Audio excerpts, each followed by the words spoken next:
what keeps me going is realizing there's a lot more work to do.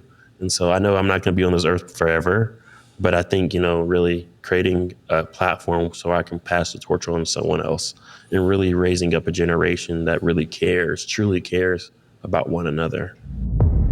5, 4, 3, 2, 1. 40 seconds, we're going. Never in the field of human conflict. How do you measure such an astonishing moment in history? Hello, I'm Andy Murray, and you're listening to the Big Quest podcast. In a high-stakes, unpredictable world, every day is ripe with blue ocean adventures just waiting to be discovered. You need the mindset, the methods, and the motivation to lead with confidence into the unknown. Come along with me as we talk to today's leaders known for simplifying challenges, outsmarting variables, and inspiring greatness. Hello, everyone, and welcome to the Big Quest podcast. I'm excited by this episode because it's not often I get to have a conversation with a young entrepreneur who's in that early stage of his company and is experiencing such quick momentum. I'm talking about Mr. John Gaiters. You'd be forgiven if you've not heard of John yet, as he's a recent MBA graduate from the University of Arkansas. He was born in Tulsa, spent a number of his growing up years in Little Rock, and now lives in Fayetteville. They say some people are born to be entrepreneurs, and others find that calling later in life. John is one of those people, I think, was born to be an entrepreneur. And what I mean by that, he is someone who has a clear purpose and a calling to create change with a profound desire to help others. While still in college, he founded a nonprofit called Trendsetters, which helps underserved kids in high school with the skills needed to succeed in life. Most recently, he started a for-profit company called Unity Brands, which consults and holds conferences for corporate leaders with the aim of bringing together business and community to create more opportunities for those in the Black and Brown communities. He's already held a couple of Unity conferences, which have been well attended and have attracted the support of leaders in some of the world's biggest companies, such as Walmart and Procter & Gamble. I met John for the first time in a coffee shop in downtown Fayetteville. And when I asked him to tell me his story, I felt I was listening to someone who had a maturity and a humility well beyond his years. He had all the characteristics I've seen as necessary for what it takes to achieve big goals. He was focused on a problem worth solving. He had a keen sense of the biggest barrier he had to overcome.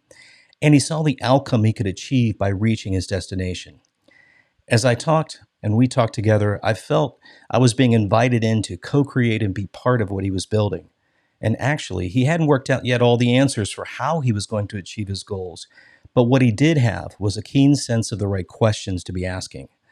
I've been truly inspired by John's grit, humility, and courage to take on a big vision and bring others along. I hope you enjoyed the discussion as much as I did. John, it is so great to have you on the podcast today. But before we jump into some of the amazing things you're doing with Unity, I'd love it if you could take a few moments and introduce yourself and perhaps share some of the experiences you've had that's helped inspire you to take on this quest with Unity. Sure. Well, thanks for having me on the show. I'm so excited and honored to be a part of your programming. As you guys know, my name is John Gaiters, and most recently I just graduated from the University of Arkansas, the Walton College of Business, in their MBA program. Go Hogs. And, the purpose really in my why, I would say, is growing up, I felt like I didn't belong. No dad, no tribe. But one thing I find is that everyone has something to offer, and everyone can find the right tribe if they keep searching and stay true to themselves. I realize it may take time, but if you keep trying, you'll eventually find the right people and people who can really which brings forth unity, really having a community. And so, born in Tulsa, pretty much raised among Colorado, Little Rock, and spent some time in New Orleans area due to my mother's military service. So I'm very grateful to our military and our community. And that was kind of my first introduction into doing some of the work that I'm doing now. Well, you talk a lot about this word belonging, and obviously it means a lot to you. Take me to a time when you felt this idea of belonging really crystallized for you. Well, I would say, my whole life has been, I would say, diverse. It really crystallized in my college era, when I saw how much chaos there was going on, from politics to just community efforts to just so many other segments. And I've realized that what people needed during this time was a leader similar to like Martin Luther King. And by no means, I'm not trying to be like Martin Luther King. There's no way I could even reach that level. But I will say that in every region, in every community, there's someone who needs to stand up, not complain about what's going on, but actually be solution oriented. And so my purpose has been, to your point, belonging, creating a culture of belonging and a strategy pipeline of really helping amplify talent, specifically minority talent in Northwest Arkansas.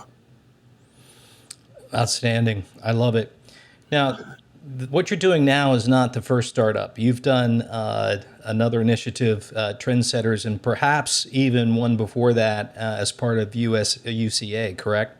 Sure, yeah. And it all started, I know you didn't ask me a question, but it all started with my professor, I'll never forget him, Bill Dosher. He encouraged me to create a project that I was passionate about as a part of my college capstone requirement. And to be honest, I didn't know what to do. And so many times in life, I feel we are kind of stuck in a particular place because we don't know where to start. But I would encourage people, if you don't know where to start, finding someone who's doing what you're trying to do, no matter what field it is or segment it's in. That's exactly what I did. And it wasn't an overnight situation by no means at all. It was constant creation of just asking questions, being inquisitive, having a support system, and creating that support system. No one's going to come to you, right? You have to be That's the one great point. to execute, no matter what color you are. Be the one to be different and be willing to be made fun of, be willing to be looked at weirdly, and just all types of stuff. And I would say that I definitely, I'm kind of a loner inadvertently. I know people think I'm more extroverted, which I love people and I get my energy from people, but I'm just, kind of to myself type of guy. And yeah. Well, that's excellent. And I love to see entrepreneurs take on quest early in their careers and, try things and get out there and do it. It's not for everybody. That's for sure. For sure. It's just, that's for sure. You have to be a strong person. Lots of be grit. involved in yes. For sure. So John, tell me about Trendsetters. What inspired you to start that? And tell us a little bit about what Trendsetters is. Yeah, Andy. So Trendsetters, the whole goal of Trendsetters in a nutshell is really impacting high school students and really helping giving them opportunities or unlocking opportunities that they wouldn't receive elsewhere. And really, Trendsetters started as a result of having a leadership team or a personal board of directors. And I saw that sometimes it's not necessarily about the metrics or the data, but knowing that someone can be present, like the power of presence, right? Showing up and being consistent. It's hard to measure that, but one thing I will say is that I knew that growing up, I wish I had someone like me coming, bringing speakers and having workshops executed about just understanding morals and values and understanding self.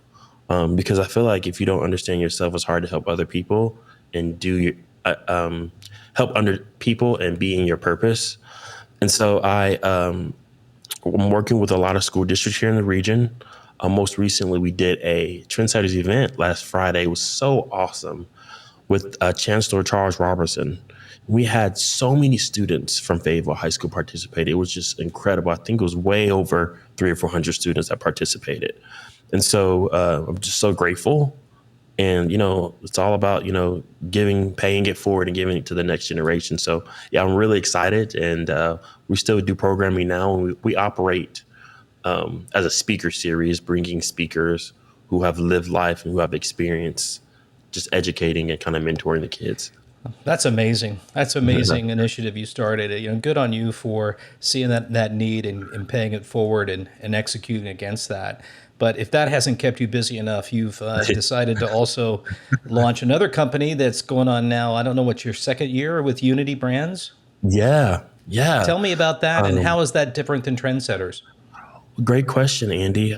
So Unity Brands is more focused on large corporations per se, and it's kind of divvied out in two different ways. One way is kind of consulting, helping companies who have historically not been diverse tap into diversity and understanding diversity as well, because you don't know what you don't know, and that goes for no matter what color you are.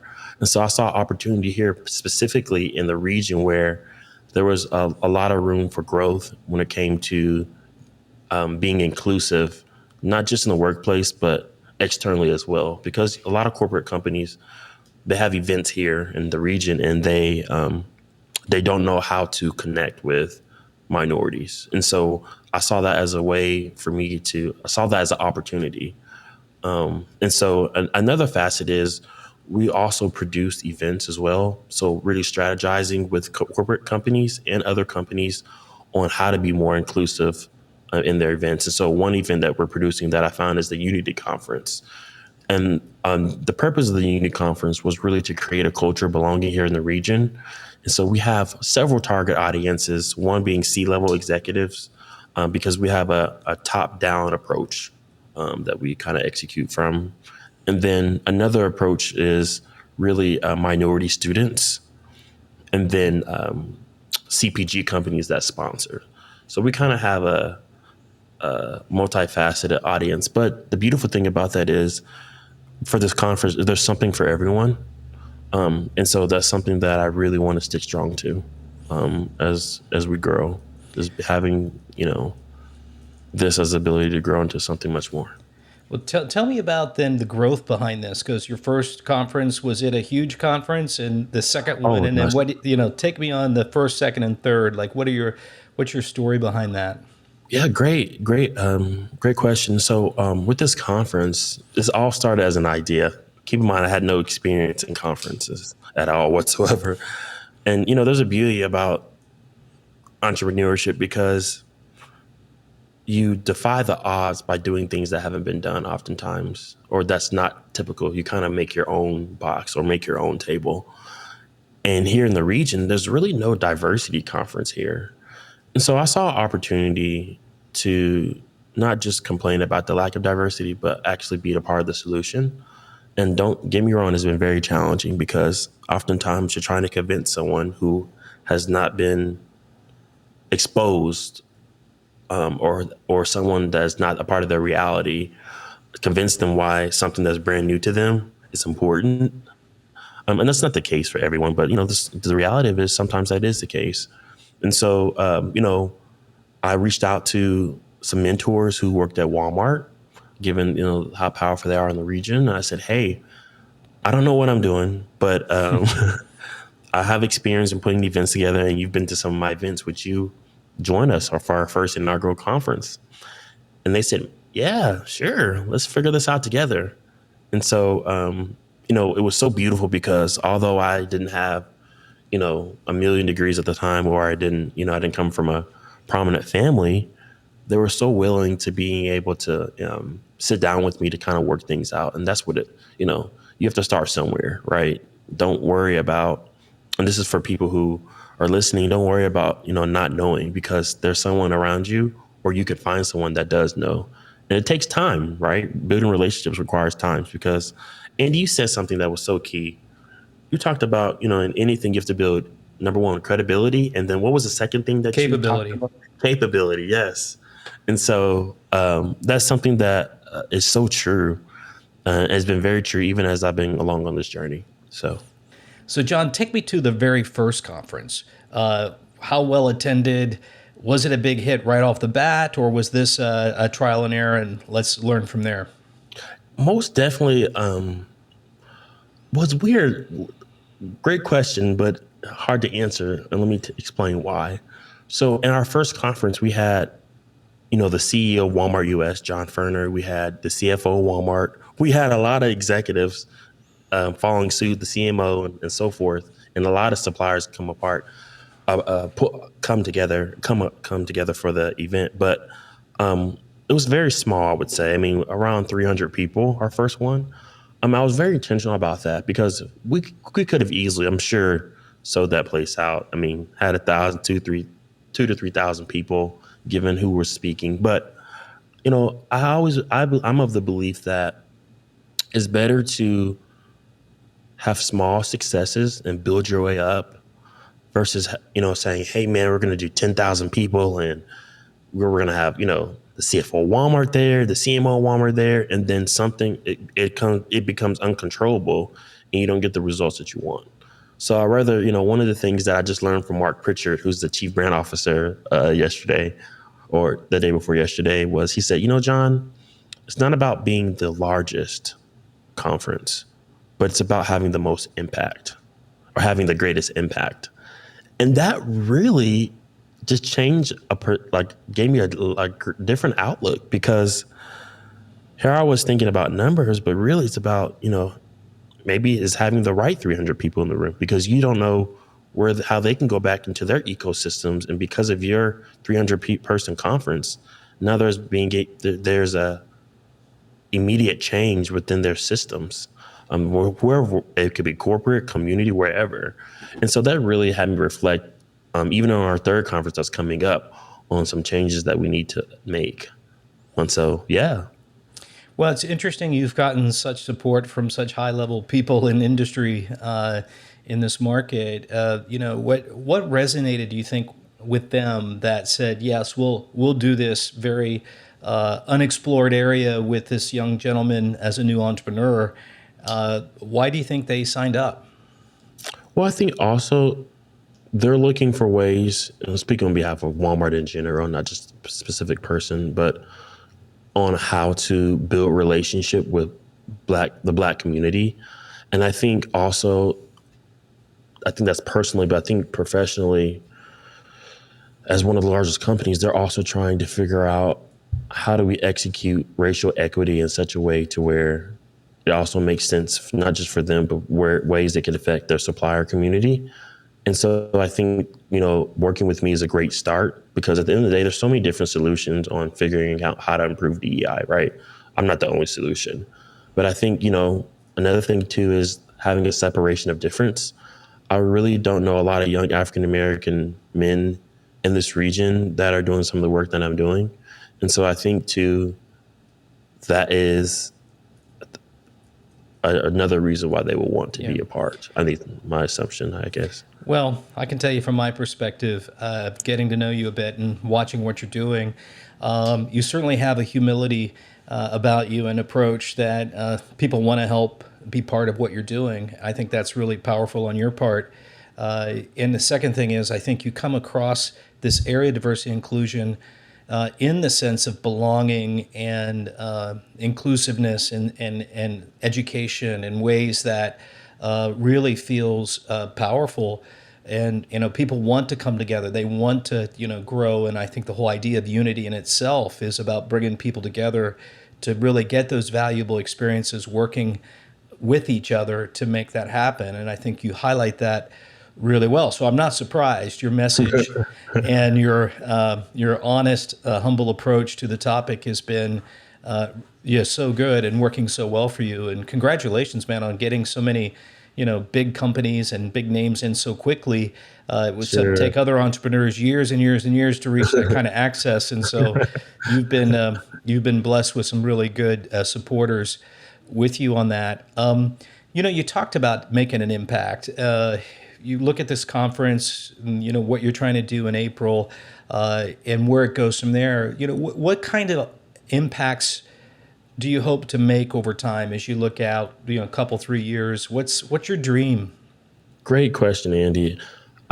First off the bat, my goal in making this conference, not just to create a culture of belonging, but eventually I would love to create job opportunities and entrepreneurial opportunities for these students and other leaders who are a part of this conference.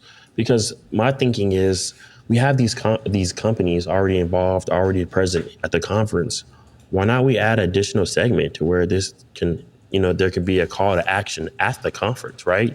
And which gives you KPIs, gives you outcomes that just really promotes and reiterates your purpose. And so, I'm really excited. We're working on our third conference coming up in April. So, we've been working really, really hard. I have an agency, shout out to VY LMR Commerce. They're great, and they've just been killing it. And so, yeah, I'm so grateful. Outstanding, and I can't wait to go be a part of that conference when it comes in April and see you Yes. in action and watch it happen, man, and be part of it. Yeah. It's quite a thrill to see the energy behind what you're creating. I'd love to hear your thoughts on how you might inspire companies to take action today. Obviously come to a conference and learn and, experience Sure. that and participate. But, what advice would you have for business leaders, especially perhaps in Northwest Arkansas, but any community really?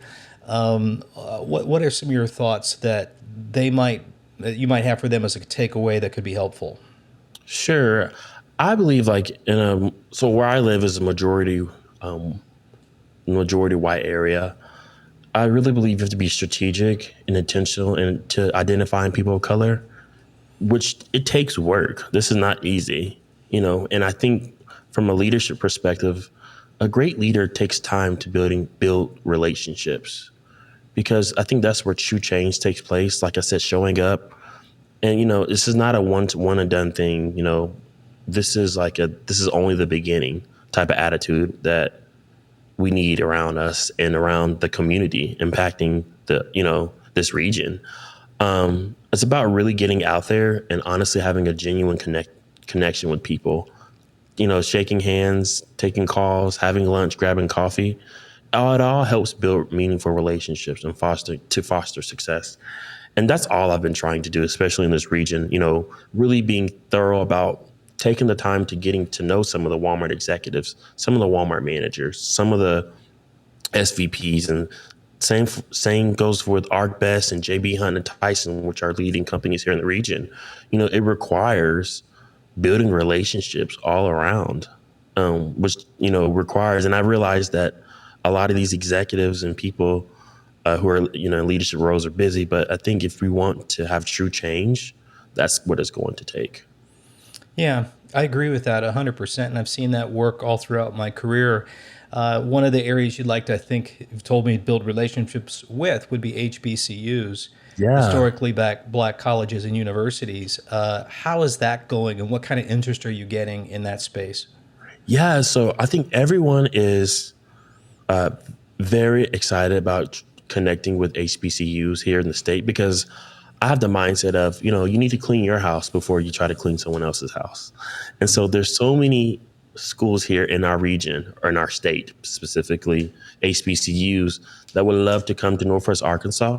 But it's about building that pipeline, right? And so I envision helping, I envision with the conference utilizing that platform as a way to bringing HBCUs as well as other minority groups here in the region to take part in connecting them with companies here that they hadn't been connected to before. And maybe they have, but I think, building that relationship is so important. Yeah, that's great. That's a very cool thought that you're incorporating that into the Unity conferences and the other pieces of work you're doing. So, John, Yes. what gets you? You've got a lot to be excited about. You're driving a lot of change. You're an entrepreneur and building a company. But what gets you up in the morning and drives you? I certainly have to believe there's some days where it feels like you'd rather stay in bed, perhaps. But Oh gosh, yes. what drives you and keeps you going? To be honest, there are low days and there are high days because I would say I'm pretty much a loner, honestly. Like I mean I have, my core group of friends, but I'm just so laser focused on trying to do this work. And I really do believe, I was inspired to, I think because I have hope that there's so much potential to growing where I am in this region and across America, that's kind of what keeps me going. And then, I have a praying mother. I think her prayers keep me going too. Excellent. And honestly, there's a lot of progress, there's a lot of opportunity for progress here in Northwest Arkansas compared to 20 years ago. And I really feel like Walmart, with his home base, are realizing that the power that they have to create positive change, which has a ripple effect here on the supplier community. There's still a lot of potential for growth by putting emphasis on DEI, but I think we can really make a positive impact. So in a nutshell, I think what keeps me going is realizing there's a lot more work to do. And so I know I'm not going to be on this earth forever, But I think, really creating a platform so I can pass the torch on to someone else and really raising up a generation that really truly cares about one another. Wow, John, you're a unique fellow. What a great ambition and thoughtful approach, and giving back early with Trendsetters to help lend a hand to others to be successful is quite remarkable. How can people get in touch with you or follow what you're doing or participate with you in some way? What's the best way they could reach you? The best way they could reach me is we're working on our website currently, and I can send that to you, and you can send it out to We can some send of it your out in the users. links for sure. Yeah, I think we're currently working on. I'm really excited. We'll have tickets to be sold, and so please come buy a ticket. We're looking at having the conference on April 26th, 27th at the NBC Suites Convention Center, or John Hammond Convention Center, which is connected to NBC Suites in Rogers. So feel free, please come. We need all the support and a network we can get, and so and I really thank you. Well, we'll put the show notes links to your contacts and details, and hopefully they'll get in touch with you and get engaged in the conference. John, blessing to have you, brother, and I hope you, Thank you. have a great success at the conference, and I can't wait to hear more. Thanks for listening to the Big Quest podcast. If you like this episode, make sure to subscribe and leave a comment. And if you want to share it, we're available on Apple, Spotify, Google, and anywhere you listen to audio. If you're leading change in your company and you want to know more about developing the mindset, methods, and motivation needed to deliver big outcomes, I'd love to talk with you. You can reach me at bigquest.com. Until next time, I'm Andy Murray, reminding you to think big and quest on.